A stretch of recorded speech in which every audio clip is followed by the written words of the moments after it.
they broke inside, and I saw them enter the house. Officers Eureka Monroe and Frank Chenois were dispatched to a 603, a person breaking in, call for service at 0927 hours.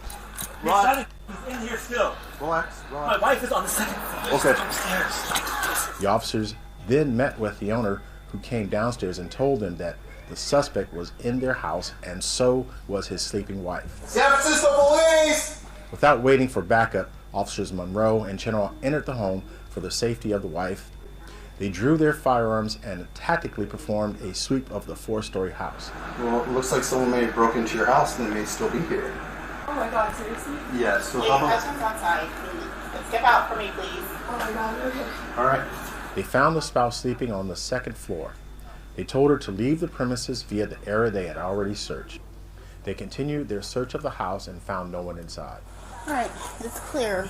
The officers were able to view the Nest camera, which showed a depiction of the suspect, which they broadcast to dispatch. Sorry to alarm you. I was just trying to hurry up and Alarm get me, you man. out. No. Because, Exactly what I was hoping you would do. yeah. Thank you so much. Backup officers started to arrive on scene, and a perimeter was established. The original caller met with Officer Monroe and told her that he had just come face to face with the suspect while he was in his home. He's top end. He's on the top 3rd floor. Back staircase. He's locked up there. This building just made contact with them. The suspect was now utilizing the rooftops and attempting to gain entrance into other homes. Officers Peterson, Nazer, and Williams gained access to the rooftops and located the suspect.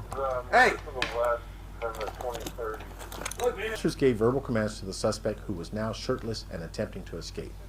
He refused to follow their instructions. Why you up there, man? Hey, just come towards us. You're up here. People are concerned about you, man. The suspect made his way downstairs through a tradesman's entrance.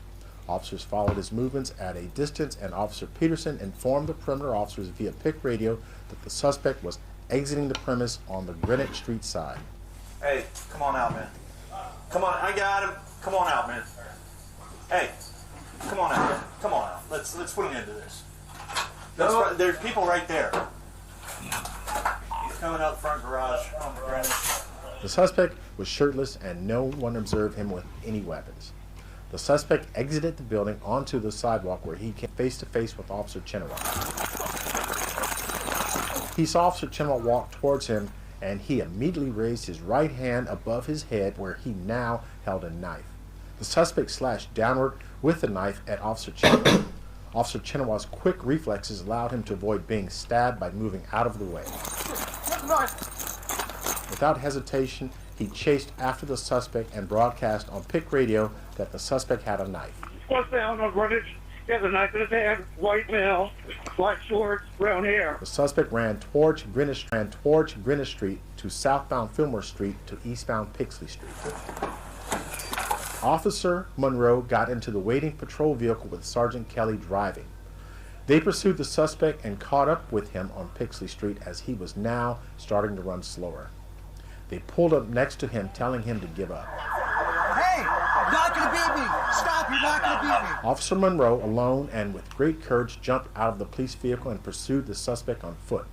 Officer Monroe touched the suspect's back and was about to push the suspect to the ground. The suspect quickly spun around, raised the knife with his right hand, and tried to stab Officer Monroe in the head. Officer Monroe jumped backwards and narrowly avoided being stabbed. Officer Monroe drew her service firearm and pointed it at the suspect and ordered the suspect to drop the knife.